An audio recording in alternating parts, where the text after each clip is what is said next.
Good morning, kauwi ko lang mga day. At magpapainit muna tayo ng heater dahil sobrang lamig, 9 degrees. At wala ring charge yung ating cellphone mga day. Kaya mag-charge muna tayo ng cellphone. At magpapainit muna ako doon sa aming heater kasi sobrang lamig mga day. Nagsimula na talaga yung lamig. Tapos magluto tayo mga day para sa ating ubento. Tapos yung papaya natin mga day nilagay dito ni Sunoy. Tapos tinanggal niya yung dilaw na leaves. Sana maano ni siya no? Mabuhay mga day ba no? Kasi dapat kasi dito. Doon lang sa mainit na place mga day no? Kaya minsan nilalapit namin siya sa heater mga day minsan. Nalalamigan kasi. Mamaya ulit.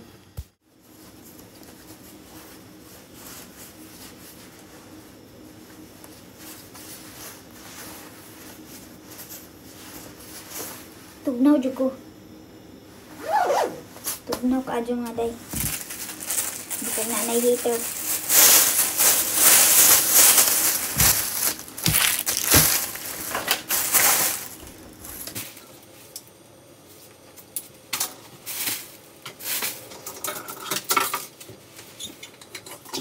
Basan sa natin atong gikanan or baon natin kagabi mga day ba no?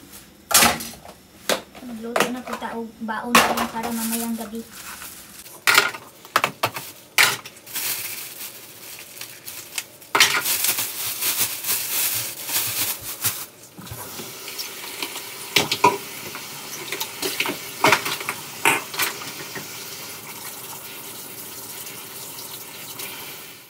Nawa, eh!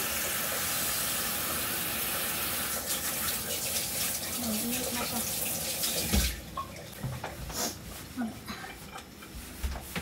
Magluto sa kung kanon kay malate niya ta.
Nilalagyan ko pala dito ng newspaper para hindi magasgasan yung ating kusina. Yung ganyan ilang kaya puti ng goods siya mga day. Tangan ako siya og newspaper na hindi na ginagamit. Tapos yung baba para hindi ma-oil yung baba mga day. Nilagyan ko rin siya ng newspaper.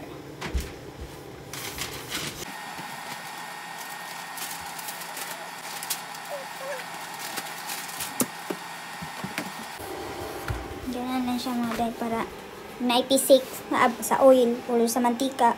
Dili siya mo diretso sa atong mat. Ari na siya mo diretso sa atong newspaper. Tapos dito rin ganyan siya. Para hindi siya magasgas ba ng puti manggod ni siya. Magawa muna tayo ng pag-lunch ni Sisi. Charge pa din na ako atong cellphone. Kaya na yung battery.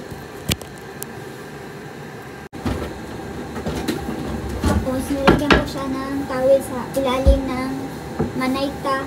Ang tawag nito sa Japanese is manaita.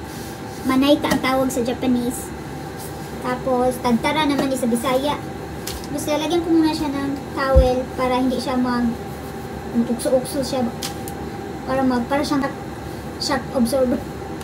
Yan. Saka tayo mag-hiwa-hiwa.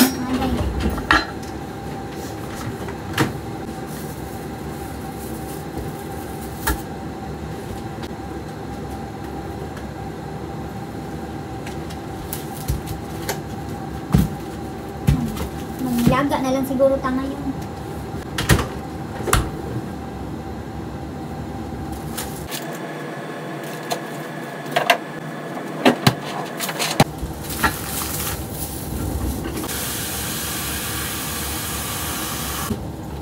Paggawa ako ng sausage, tapos fish, salmon para sa aming pack lunch, tapos kay sisiw is yung longganisa may natira at ginisa, ham at ginisa sa gulay. Gulay lang lahat. Ito siya, ang tawag nito. Sa Japanese, I forgot. Tapos, mushroom. Mushroom and itong okra. Ihalo natin yan sila. Paghiwain. Tapos, lalagyan lang natin siya ng sauce. Yan, para mayroon din, vegetables.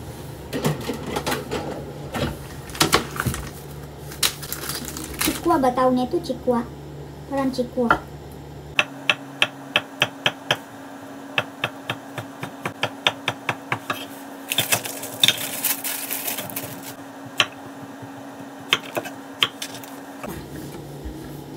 Pwede rin isabay na lang natin dito yung sausage para maghalo na sila mga day. Para isahang luto.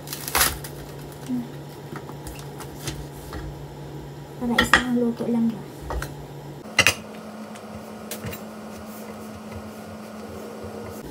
Lagyan lang natin ng sauce.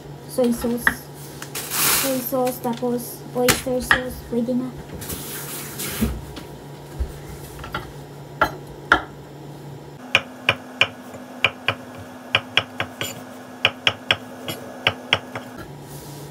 Ayan.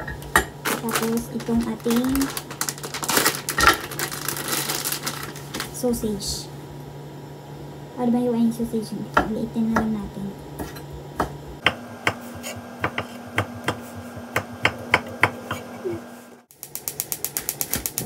Lulutuin na natin yung ham, tsaka itong ating gisa-gisa. Pero hindi ito mo tatawag na gisa dahil wala namang sibuyas at saka ahos. Ilalagyan lang natin siya ng sauce mga day. Para to sa bento or pack lunch. Lutuin muna natin, unahin natin yung ating ham.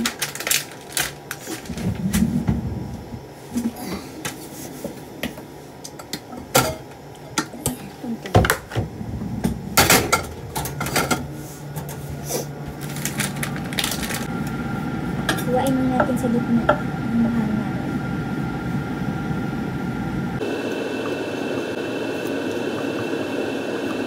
Hiwa ko siya ng paganyan mga day para na siya style.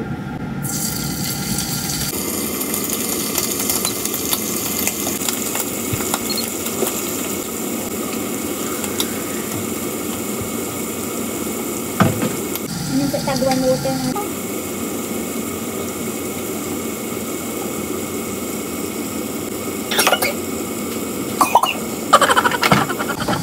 Tapos, lagyan natin siya ng salt and pepper.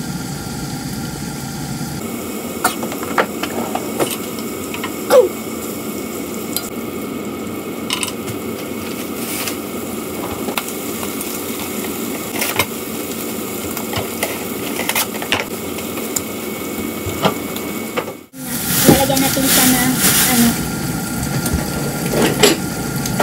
bell pepper na orange and yellow. Green, red and orange. Luto na yung ating ham. Ayan siya. Isunod naman natin yung ating isda muna nga dyan. Ayan, ganyan. Tanggalan natin. Tapos isunod natin yung isda na salmon.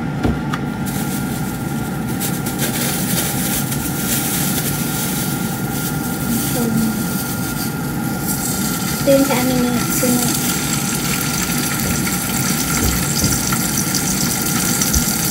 Tapos maghiwa tayo ng red bell pepper. Red. Saka ito.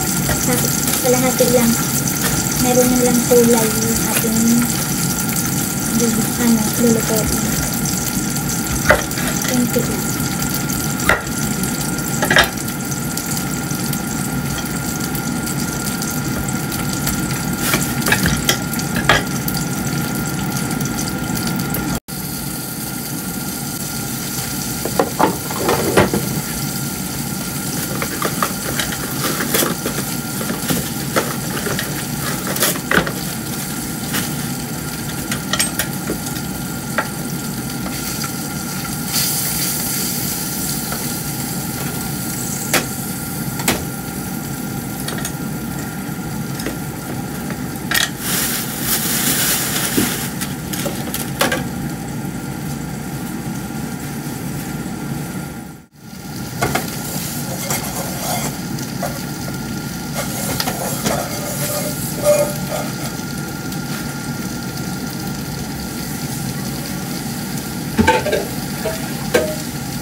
Isang longganisa na lang lutuin natin ng alay kasi sayang.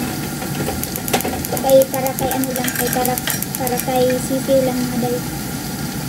Para magamit pa natin yung ibang longganisa sa next na longganisa ba tawag nito? Homemade longganisa kasi ito mga day. Gawa ng friend ko.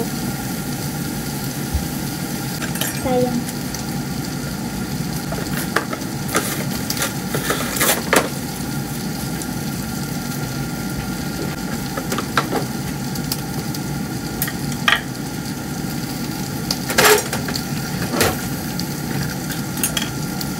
Lalagyan lang natin siya ng Japanese soy sauce or tawag nito is shoyu. Kunti lang.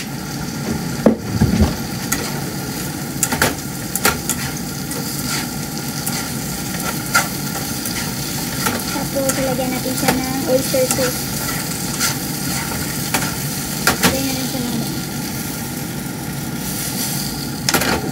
oyster sauce.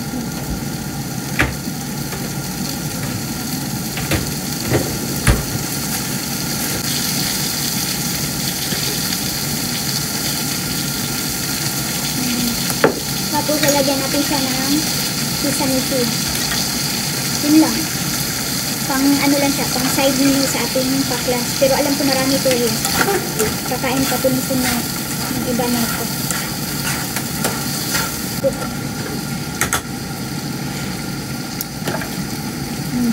Sarap. Kunti-kunti lang din pa. Estimate lang ba. Tapos lagyan natin siya ng sesame seed.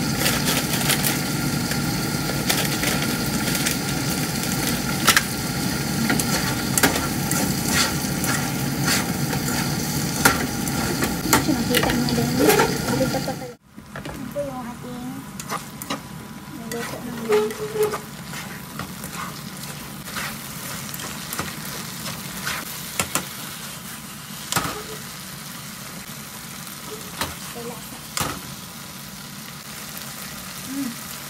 Todo lang. Sarap.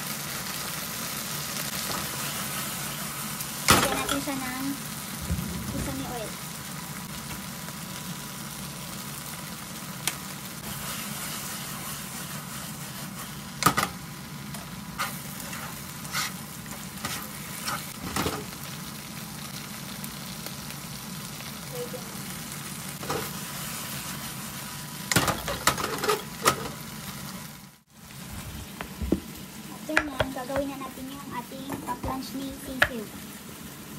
Pack-lunch na mga day. So, lagyan na muna natin siya ng ganito man.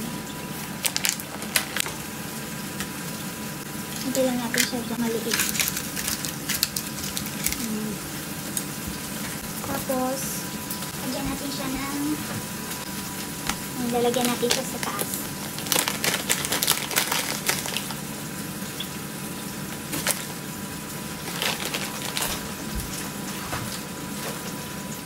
Yan, at dahil luto na yung ating sausage, sausage? Yung longganisa, luto na siya, kaya ilagay na natin sa kanyang pack-lunch. Kuhain natin siya mga day.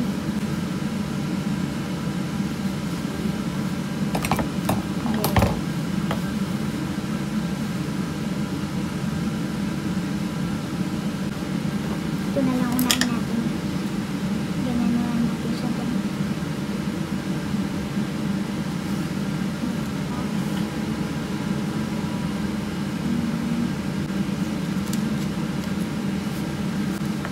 Yung niluluto natin kanina.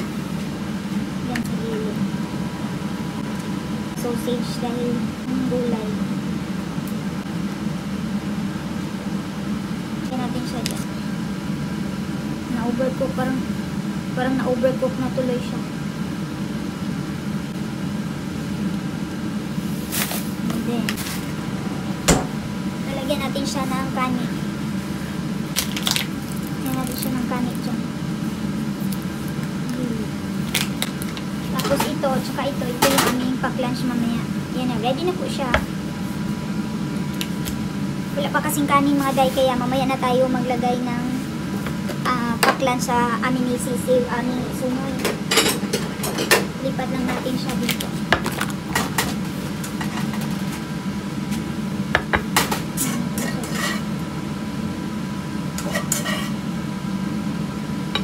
Marami man siya mga day, so yung sobra nito makakain pa ni sunoy. Marami masyado ito para sa aming pack-lunch. Kaya dyan na lang muna yan hanggat maluto yung ating kanin. Tag-isa kami niyan at tag-isa rin kami nito. Gawa na po yung ating pack-lunch para kay Sisiu. At saka mamaya natin ito ilagay sa ating pack-lunch para sa amin ng sunoy. Kaya, thank you! Lagyan na natin yung takip. I-ready na natin yung kanyang pack-lunch kasi wala na tayong oras.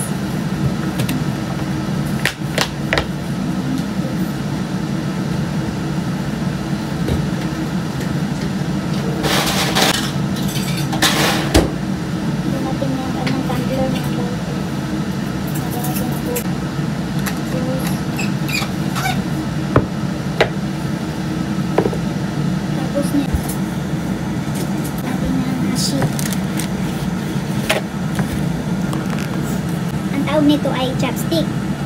In Japanese is hashi.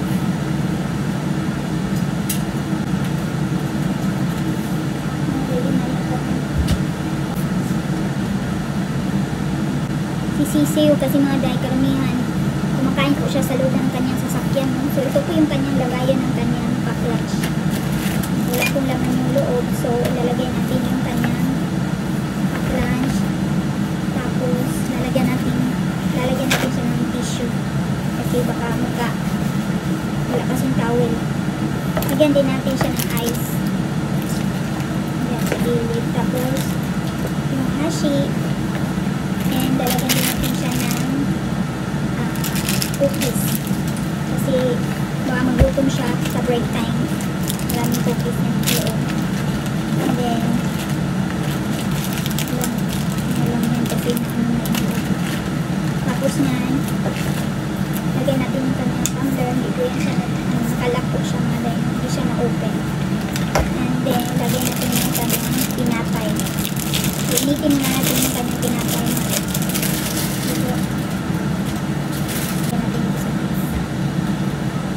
Tapos magluto na tayo ng ating main dish. So ang main dish natin ngayon is gagawa na lang ako ng nilaga kasi isang araw ay nagluto po ako ng para siyang apritada na pork. Tapos meron pang natira dyan sa ref. So ang gagawin ko ngayon ay magluto na lang ako ng nilaga. Tapos hanggang dito na lang muna tayo mga day dahil para magkapag-yukuri o makapag-slow tayo, no? Tapos bukas naman ulit.